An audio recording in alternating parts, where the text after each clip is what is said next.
வணக்கம். தமிழ் ஃபுட் கார்னரில் இன்னைக்கு கோதுமை மாவு ரொட்டியும் அதுக்கு சைடிஷாக ஒரு சுவையான சட்னியும் பண்ண போகிறோம். இந்த ரொட்டி சாஃப்டாகவும் சாப்பிட்றதுக்கு ரொம்ப டேஸ்டாகவும் இருக்கும். இந்த பாத்திரத்தில் 1.5 கப் கோதுமை மாவும் 3 டேபிள் ஸ்பூன் பச்சரிசி மாவும் இதுக்கு தேவையான அளவு உப்பும் சேர்த்துட்டு நல்லா கலந்து விட்டுறலாம். இதை ஓரமாக வச்சுட்டு இந்த பேனில் 1.5 டேபிள் ஸ்பூன் எண்ணெய் சூடானதும் அதில் 1/2 டீஸ்பூன் சீரகத்தை சேர்த்து சீரகம் பொரிஞ்சிருச்சு. அடுத்து 2 மீடியம் சைஸ் வெங்காயத்தை இந்த மாதிரி பொடியாக கட் பண்ணி சேர்த்துட்டு இந்த வெங்காயம் ஓரளவு வதங்கணும். கலர் மாற வேண்டியதில்லை, ஓரளவு வதங்கினா போதும். சேர்த்த வெங்காயத்தை ஒரு 30 செகண்ட்ஸ்க்கு வதக்கியிருக்கேன். அடுத்து இதில் பொடியாக கட் பண்ண 2 பச்சை மிளகாய், 1/2 இன்ச் அளவுள்ள இஞ்சியை துருவி வச்சிருக்கேன். இந்த மாதிரி துருவி சேர்த்துக்கங்க, அதான் நல்லா இருக்கும். கூடவே பொடியாக கட் பண்ண கறிவேப்பிலை இலைகள் கொஞ்சம். மறுபடியும் இதை வதக்கிக்கலாம். இப்போ 1 நிமிஷமா வதங்கிருச்சு. இஞ்சியோட பச்சை வாசனை எல்லாம் போயிடுச்சு. அடுத்து ஒரு பெரிய கேரட்டை துருவி வச்சிருக்கேன். இந்த கேரட் 1/2 கப் அளவுக்கு இருக்கும். இதை சேர்த்துட்டு கூடவே 2 பிஞ்ச் மட்டும் மஞ்சள் தூள் சேர்த்து வதக்கிக்கங்க.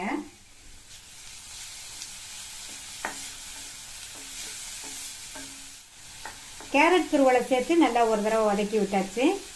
இப்போ இதுக்கு தேவையான அளவு உப்பு சேர்த்துக்கலாம். உப்பு சேர்த்துட்டு ஒரு 2 நிமிஷத்துக்கு நல்லா வதக்கி விட்டுருங்க. கேரட் எல்லாம் ஓரளவு வதங்கி வந்துடும். கேரட் சேர்த்து 2 நிமிஷமா வதக்கியாச்சு. ஓரளவு வதங்கிருச்சு. ஸ்டவ் ஆஃப் பண்ணிட்டு இதை ஆற விட்டுறலாம். வதக்கி வச்சது ஆறிட்டு இருக்கட்டும். இந்த ரொட்டிக்கு அதுக்குள்ளே நம்ம ஒரு சட்னி அரைச்சிடலாம். இந்த மிக்ஸி ஜாரில் 4 டேபிள் ஸ்பூன் தேங்காய் துண்டுகள், 2 காஞ்ச மிளகாய், இது கூட சட்னிக்கு தேவையான அளவு உப்பு சேர்த்து இதில் கொஞ்சமாக தண்ணி சேர்த்து ஃபர்ஸ்ட் நல்லா அரைச்சிக்கலாம். அப்போதான் மிளகாய்லாம் நல்லா அரைப்படும். ஃபர்ஸ்ட் இந்த மாதிரி அரைச்சிட்டு அதுக்கப்புறமா நம்ம பொட்டுக்கடலை எல்லாம் சேர்த்து அரைச்சோம்னா மிளகாவுமே நல்லா அரைப்பட்டுரும். நம்மளுடைய சட்னியும் நல்லா கலர்ஃபுல்லாக இருக்கும்.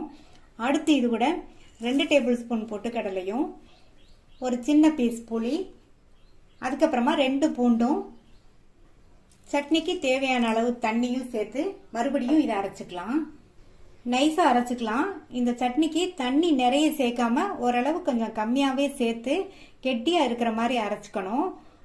அப்போதான் இந்த ரொட்டிக்கு இது சைட் டிஷ்ஷாக தொட்டு சாப்பிட்றதுக்கு நல்லா இருக்கும்.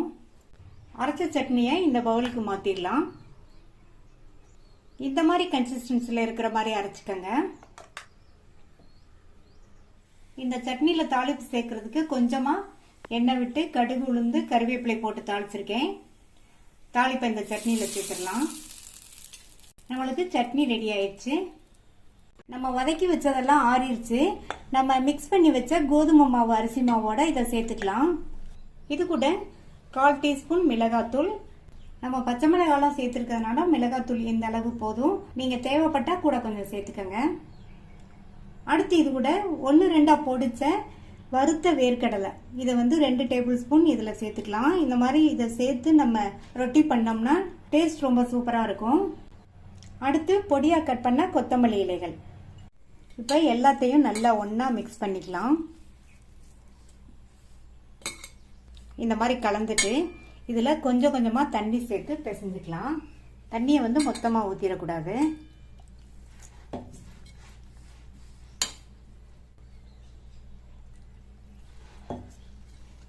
மாவு பார்த்தீங்கன்னா நம்ம சப்பாத்தியெல்லாம் தேய்ப்போம் இல்லையா, அந்த மாதிரி பிசையக்கூடாது. சப்பாத்தி மாவோட தளர்வாக இருக்கணும். அந்த அளவுக்கு நம்ம மாவை பிசைஞ்சுக்கணும்.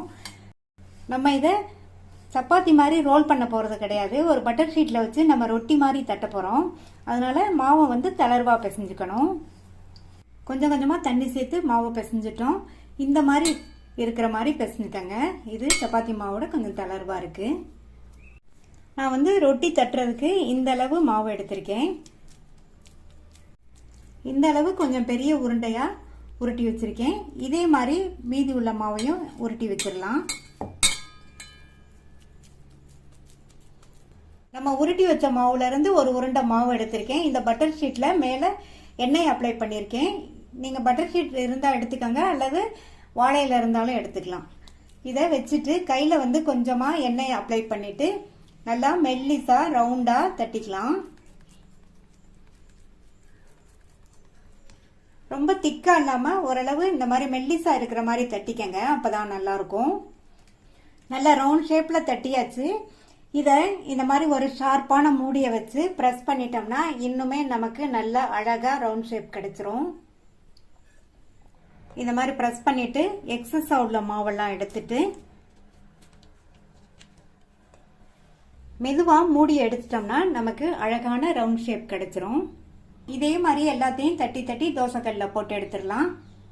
தோசைக்கல் போட்டு சூடாயிடுச்சு. இதுல வந்து லைட்டா இந்த மாதிரி எண்ணெய் அப்ளை பண்ணிட்டு நம்ம தட்டின ரொட்டிய பேப்பரோடைய தோசைக்கல் மேல வச்சிடலாம். வச்சுட்டு நம்ம அப்படியே எடுத்துட்டோம்னா நல்லா ஈஸியா ஒட்டாம வந்துடும். அழகா வந்துருச்சு. இப்போ வந்து ஸ்டவ் மீடியம் ஃப்ளேம்லயே இருக்கட்டும். இந்த ரொட்டி மேலையும் ரொட்டியை சுத்தியும் கொஞ்சமா இந்த மாதிரி எண்ணெயை விட்டுக்கலாம். மேலே எல்லாம் ஓரளவு ட்ரை ஆயிடுச்சு. இந்த ஸ்டேஜ்ல பரட்டி போட்டுக்கலாம். லைட்டா இந்த மாதிரி பிரஸ் பண்ணி விடுங்க. அந்த சைடும் நல்லா வெந்ததுக்கு அப்புறமா எடுத்துடலாம். ரெண்டு சைடுமே பரட்டி பரட்டி போட்டு ரொட்டி வெந்துருச்சு, எடுத்துடலாம். சாஃப்டான டேஸ்டான கோதுமை ரொட்டி ரெடி ஆயிடுச்சு. மீதி உள்ளதையும் இதே மாதிரி போட்டு எடுத்துடலாம். இதை பிரேக்ஃபாஸ்டாகவும் சாப்பிட்டுக்கலாம், டின்னராகவும் சாப்பிட்டுக்கலாம்.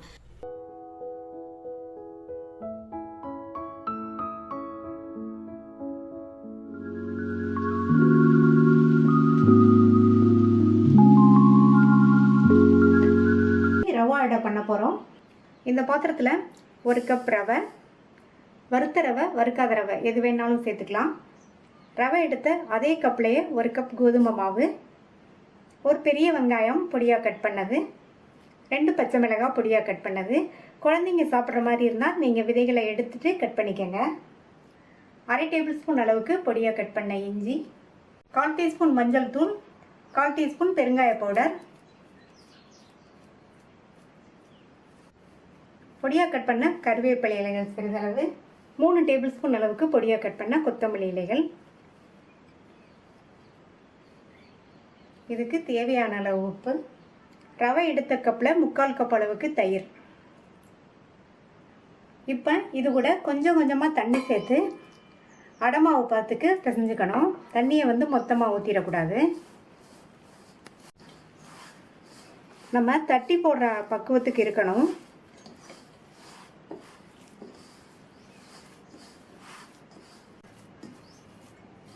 இந்தாச்சு, இந்த அளவுக்கு இருக்கணும்.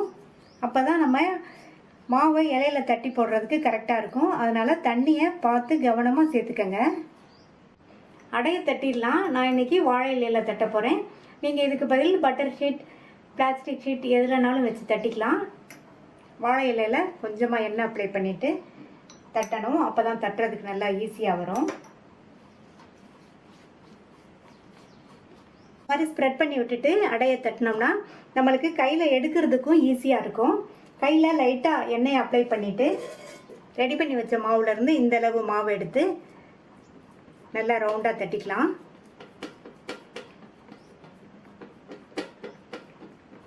ரொம்ப தடிமனாக தட்டாதீங்க, சாப்பிடும்போது அடை வந்து ஹார்டாக இருக்கும்.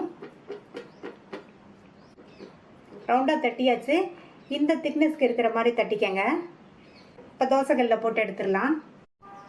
தோசைக்கல் போட்டு நல்லா சூடாயிடுச்சு. நல்லா சூடானதுக்கப்புறமா நம்ம அடையை சேர்த்து போட்டு எடுக்கணும். இதில் 1 ஸ்பூன் போல் எண்ணெய் விட்டுட்டு நல்லா ஸ்ப்ரெட் பண்ணி விட்டுட்டு தட்டி வச்ச அடையை தோசைக்கல்லில் சேர்த்துடலாம்.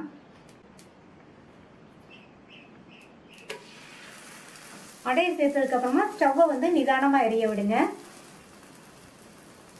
இப்போ மேலேயும் கொஞ்சமாக எண்ணெய் விட்டுட்டு உடனே திருப்பி விட வேண்டாம். அந்த சைடு வந்து பாதி அளவுக்கு வேகணும், அதுக்கப்புறம் தான் திருப்பி போடணும். அந்த சைடு பாதி அளவுக்கு வெந்திருக்கு, பரட்டி போட்டுக்கலாம். பரட்டி போட்டுட்டு இந்த மாதிரி ப்ரெஸ் பண்ணி விட்டோம்னா அந்த சைடும் நல்லா வேகமாக வேகும். நான் இன்னைக்கு எண்ணெய் விட்டு இந்த அடையை பண்ணுறேன். நீங்கள் விருப்பப்பட்டீங்கன்னா நெய் விட்டும் செய்யலாம், அதுவும் டேஸ்ட்டாக இருக்கும். இப்போ பரட்டி போட்டுடலாம். இந்த மாதிரி பெரட்டி போட்டு மேலே எல்லாம் இந்த மாதிரி லைட் கோல்டன் ப்ரௌனாக வரணும். அப்போ தான் அடை நல்லா வெந்து சாப்பிட்றதுக்கு நல்லா டேஸ்ட்டாக இருக்கும். 2 பக்கமுமே நல்லா வெந்துருச்சு, கோல்டன் ப்ரௌனாக வந்துருச்சு. இப்போ எடுத்துடலாம். சூப்பரான டேஸ்ட்டில் ரவா அடை ரெடி ஆயிடுச்சு. இந்த ரவா அடையை நீங்களும் ஒரு தடவை ட்ரை பண்ணி பார்த்துட்டு உங்கள் கமெண்ட்ஸை சொல்லுங்கள். தேங்க்யூ.